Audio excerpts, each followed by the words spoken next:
Salve, salve, acadêmico da tributação!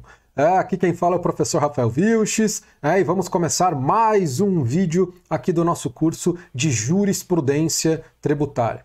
Pessoal, nesse vídeo a gente vai comentar a súmula 668 do Supremo Tribunal Federal. Esse vídeo aqui, ele é muito importante, porque essa súmula eu acho que é a que mais cai em prova de concurso aí sobre IPTU. É a que mais cai, disparado, né? Esse daqui eu tenho certeza absoluta, certeza, né? É uma súmula que cai demais.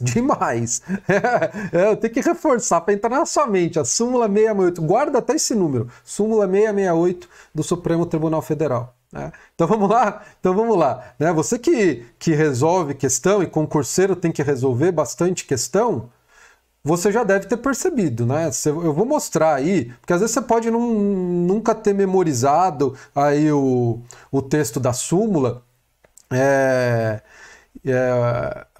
memorizado o número da súmula, mas quando eu vou ler com vocês aqui, você já vai identificar, né? Você que faz questão já deve ter percebido aí questão de impostos municipais, questão de direito tributário, já deve ter percebido que isso cai muito. Então olha aí, é inconstitucional a lei municipal que tenha estabelecido, isso é importante, antes da emenda constitucional 29 de 2000, alíquotas progressivas para o IPTU. Essa alíquota progressiva aqui é em função do valor venal, tá? Porque há outro tipo de progressividade, eu vou tratar aqui com você nesse vídeo. Salvo se destinada a assegurar o cumprimento da função social da propriedade, que é um outro tipo de progressividade, a progressividade extrafiscal ou IPTU progressivo no tempo, ok? Que tem essa finalidade de induzir no proprietário um certo comportamento, que é dar cumprimento à função social da sua propriedade, né? do seu imóvel. Por quê, pessoal? A primeira coisa, você falou, por que antes da emenda constitucional 29? Porque foi essa emenda aqui, a 29 de 2000, que incluiu na Constituição Federal a autorização para os municípios utilizarem a sistemática de alíquotas progressivas em função do valor do imóvel. Então, para o IPTU, olha aqui para mim, para o IPTU, a progressividade fiscal, que é aquela progressividade das alíquotas, a alíquota se torna maior conforme o valor venal do imóvel. Então, quanto maior é o valor do imóvel, maior é a alíquota. Isso é uma forma de eu concretizar a isonomia, a igualdade tributária, por meio dessa técnica, que é a progressividade. Okay? Mas essa progressividade aqui em função do valor venal, ela somente foi incluída no texto constitucional a partir do ano de 2000, por meio da edição, da publicação dessa emenda constitucional. Antes disso, não havia nenhuma previsão na Constituição autorizando os municípios a adotarem essa sistemática progressiva. Mas professor, desde o texto originário da Constituição, você falou da isonomia, né, que a progressividade tem relação com a isonomia. A isonomia, o princípio da capacidade contributiva tem previsão expressa na Constituição desde 88. Então por que o Supremo tem esse entendimento de que para o IPTU a progressividade fiscal, né, a progressividade das alíquotas do IPTU em função do valor venal, somente é válida depois da emenda constitucional 29? Porque antes o que está dizendo a súmula aí que é inconstitucional. Por que isso? Né? Então vamos lá. Qual que é o entendimento clássico do Supremo em relação à progressividade e os impostos reais? Imposto real, professor? O que é isso? O IPTU é imposto real. Real, essa palavra, real, esse vocábulo real tem a ver com coisa, né? Real, res, coisa.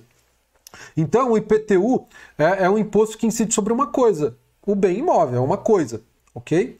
Então, o centro, né? O centro da tributação, o centro da incidência do IPTU é sobre uma coisa, sobre um bem imóvel. E aí o Supremo sempre teve esse entendimento em relação à aplicação da progressividade para os impostos reais.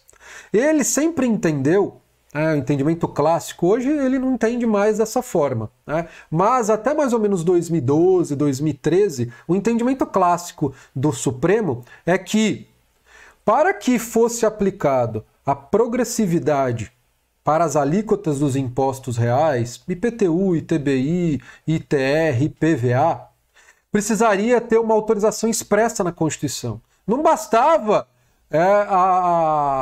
a previsão da isonomia, da capacidade contributiva. Não. O Supremo entendia que a capacidade contributiva se aplicava especificamente para os impostos pessoais. Por exemplo, o imposto de renda. O que é o imposto pessoal? É que o centro é uma pessoa. Eu levo em consideração as características do sujeito passivo na hora de definir o valor a ser cobrado de um determinado imposto. É o caso do imposto de renda. Eu levo em consideração quantos filhos ele tem, quanto que ele gasta com educação, com saúde, na hora de apurar o valor do imposto de renda. Na verdade, na hora de apurar a base tributável aí do imposto de renda. Isso, em regra, não é levado em consideração na hora de eu calcular o IPTU, IPVA, ITBI. Eu levo em consideração as características da coisa, né, que é o objeto aí da tributação. Então, o STF tinha esse entendimento. Olha, para o ITBI, para o IPTU, para o IPVA ter alíquotas progressivas, eu preciso de um dispositivo expresso na Constituição. E o IPTU, no caso do IPTU, antes de 2000 não havia essa previsão expressa na Constituição. Então, as leis municipais que foram editadas antes de 2000, adotando essa sistemática progressiva das alíquotas em função do valor venal, foram declaradas inconstitucionais pelo Supremo. Então, por isso, o início o início do texto dessa súmula é inconstitucional a lei municipal que antes da emenda 29 de 2000 previa alíquotas progressivas para o IPTU. Aqui é a progressividade fiscal. Porque não havia essa previsão expressa na Constituição. Aí depois da emenda 29 de 2000, aí pode. E o Supremo já se pronunciou. Essa emenda é constitucional. Ela é compatível com todo o texto constitucional. Porque uma emenda pode ser inconstitucional, beleza? O que não pode ser inconstitucional são os dispositivos originários da Constituição. Mas uma emenda pode ser, sim, objeto de controle de constitucionalidade. E o Supremo falou não. Essa previsão da Constituição, incluída pela emenda constitucional 29, ela é plenamente constitucional. É possível, sim, um imposto real ter alíquotas progressivas em função do valor do bem, que é o caso aí que foi incluído pela emenda 29 de 2000. Então aí os municípios depois de 2000, depois da emenda 29 de 2000, aí sim é constitucional. Antes disso, não. Ok? Antes disso, não. Eu coloquei aqui um esqueminha para vocês. Então vamos aqui para o slide. Eu coloquei aqui um esqueminha para vocês. Esse esqueminha aqui é importante, né? Então, eu tenho aqui a Constituição de 88, e esse ponto que eu vou falar é importante, né? Que é o finalzinho, se refere ao finalzinho do texto da súmula lá, só para vocês lembrarem, né? Esse salvo-se destinado a assegurar o cumprimento da função social. O que significa isso, esse salvo? Salvo é que, se eu tenho uma lei municipal adotando a progressividade extrafiscal do IPTU, essa lei municipal é constitucional antes de 2000. Então, o município antes de 2000, na verdade, desde a Constituição de 88, o município pode adotar a progressividade extrafiscal, aquela que tem como finalidade induzir o proprietário a dar o cumprimento à função social do seu imóvel. Essa progressividade o município pode adotar desde o texto originário da Constituição de 88. E é isso que eu coloquei aqui, ó. A progressividade extrafiscal, ela tem previsão na Constituição desde a origem, desde o texto originário da Constituição. Ok?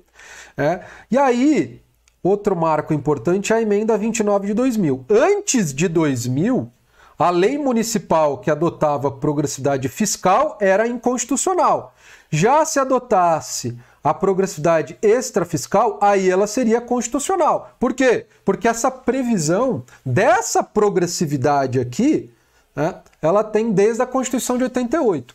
Já a progressividade fiscal, né, ela passou a ter previsão expressa na Constituição após a emenda 29 de 2000. Então aí a lei municipal que foi editada depois de 2000, depois dessa emenda 29, aí sim, essa lei municipal agora ela é constitucional, porque agora ela tem um fundamento de validade no texto, antes ela não tinha. Então por isso que ela era considerada inconstitucional, incompatível com o texto constitucional. Beleza? Isso daqui é importante, hein? Você ter esse raciocínio temporal quanto a esse tema da progressividade. Então, vamos voltar aqui. Então é importante você ter essa noção de que há duas progressividades, no caso do IPTU, a progressividade fiscal e a extrafiscal, né? E que a progressividade extrafiscal tem previsão desde o texto originário da Constituição. Já a progressividade fiscal, ela passou a ter previsão expressa e específica para o IPTU a partir do ano de 2000, com a emenda constitucional 29. Beleza, pessoal? Beleza? Eu acho que deu para a gente fechar esse assunto, né? Agora você tem uma visão bem geral, né? Bem aprofundada, né? Em relação a essa súmula, a súmula 668 do Supremo Tribunal Federal. Tranquilo? Então, vamos ficar por aqui e eu vejo vocês aí no próximo vídeo. Tchau, tchau!